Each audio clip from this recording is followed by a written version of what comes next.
Ya, hari ini saya mendapat surat panggilan dari Mabes Polri di Cibinong. Kasus pertama dalam sejarah peradilan Indonesia.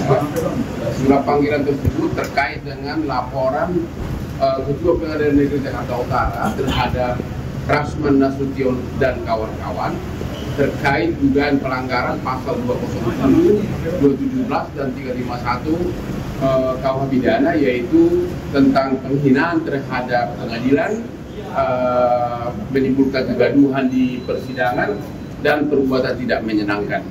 Ini adalah yaitu terkait dengan ucapan teriakan-teriakan dari Rasman di dalam ruangan pengadilan yang mengatakan ke depan hakim, di meja hakim, sambil mukul-mukul meja, mengatakan kepada hakim, koruptor, koruptor, koruptor.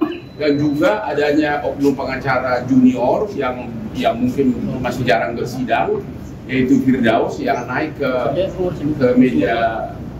meja di persidangan dengan pakai jubah pengacara. Dan juga beberapa oknum, ada dua ibu-ibu yang emak-emak yang sudah tua itu yang juga menimbulkan kegaduhan dan juga teriakan-teriakan dari istrinya. Itu kira-kira ini. Ada persiapan khusus nggak Pak untuk? Nggak ada persiapan. Saya kan hanya sebagai saksi. Dia hanya menceritakan apa yang saya lihat, saya alami di persidangan. Pak, yang jelas ini adalah kasus pertama dalam sejarah peradilan Indonesia. Iya Pak.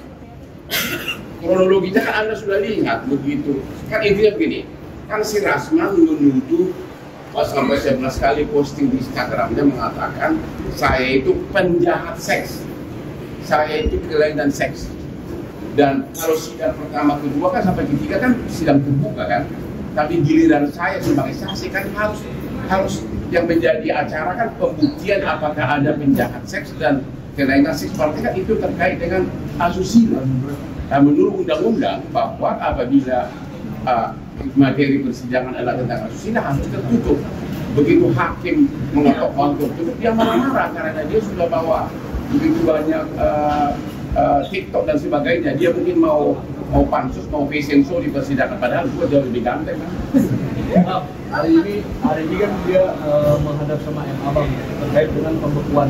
Saya nggak yakin, saya merasa kurang yakin dia bisa diterima. Bagaimana perasaan seorang pimpinan Mahkamah Agung yang anak buahnya, hakim di bawahnya diteriakin di persidangan, koruptor, koruptor, dan itu di persidangan dan diketok-ketok mejanya. Jadi dia sudah sadar bahwa sudah berakhir karir dia karena ada dua hal yang paling penting. Selama itu masih dibekukan, maka semua surat kuasa maupun pembelaan dari Rasman dan Firdaus yang dibuat sejak tanggal pembekuan kepada klien manapun batal demi hukum karena dibuat oleh orang yang tidak berwenang. Tentu kedua, masyarakat tentu akan pasti menjauh, akan memakai pengacara. Orang memakai pengacara kan untuk menang, untuk membela diri, bukan untuk kalah. Kira-kira begitu. Permintaan maafnya dari permintaan maaf dari Rasman tidak mengurangi. Bagaimana bisa permintaan maaf bahwa pengadilan sudah begitu dihina begitu? Ya biarkanlah proses hukum berjalan. Jadi Rasman akan menghadapi tiga hal. Satu, sebagai terdakwa atas laporan yang saya buat, ya.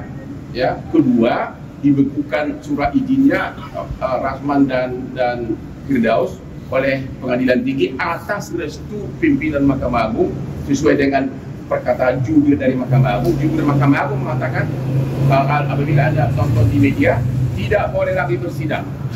Yang ketiga ada laporan polisi dari Ketua Pengadilan Negeri yang juga pidana, dan ini sangat cepat agensinya.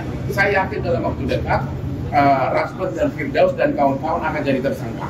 Jadi ada tiga malapetaka. Download Tribun X sekarang, menghadirkan lokal menjadi Indonesia.